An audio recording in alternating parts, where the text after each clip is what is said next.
მადლობა მინდა გადაუხადო ამ კონფერენციის ორგანიზატორებს, პირველ რიგში გაეროს განვითარების ფონდს და სხვა ასე ვთქვათ დონორებს, ჩვენ ძალიან დიდი ყურადღებით და ძალიან დიდი ინტერესით მოველით თუ რას გეტყვიან ჩვენი უცხოელი პარტნიორები ამ სფეროში, როგორია სხვა ქვეყნების გამოცდილება, საუკეთესო პრაქტიკა მედიაციის სფეროში, რათა ის რეფორმები, რომელსაც ჩვენ ვაპირებთ, რომ განვახორციელოთ მედიაციის ხელშეწყობის კუთხით, იყოს ასე ვთქვათ შესაბამისი საერთაშორისო გამოცდილებასთან.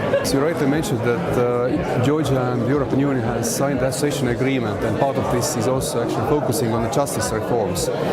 And the justice reform also is trying to, of course, make the life easier for the people, that they can access the courts, and of course, have it cheaper, and it's that they can resolve the disputes more easily. So that's why the mediation comes in with our European best practices and of course, the support.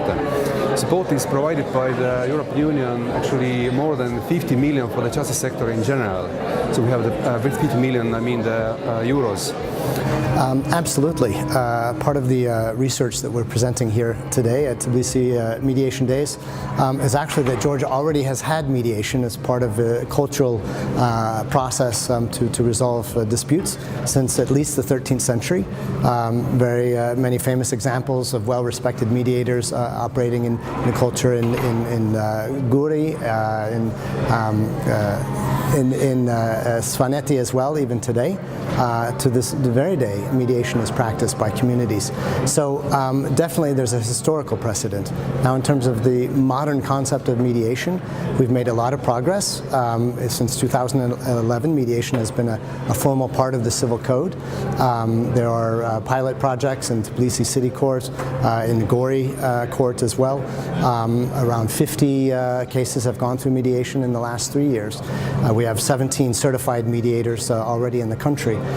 But clearly a lot more needs to be done to be able to make mediation really a core part of the judicial process in Georgia. მედიაციის ინსტიტუტის განვითარება არის სასიცოცხლო მნიშვნელოვანი მართლმსაჯულების სისტემის განვითარებისთვის საქართველოში, მისი ეფექტურობის გაზრდისათვის. როგორც ყველა ახალდაწყები ინიცირებულ ინსტიტუტს აქვს სირთულეები, პირველ რიგში დაკავშირებული საზოგადოების ცნობადობასთან, იურიდიული პროფესიის აღქმასთან. ჩვენ როგორც საზოგადოებას, ისე იურიდიულ პროფესიას, ასევე სასამართლო სისტემას ალბათ ძალიან კარგად უნდა აუხსნათ თუ რა პლუსები, რა უპირატესობები გააჩნია.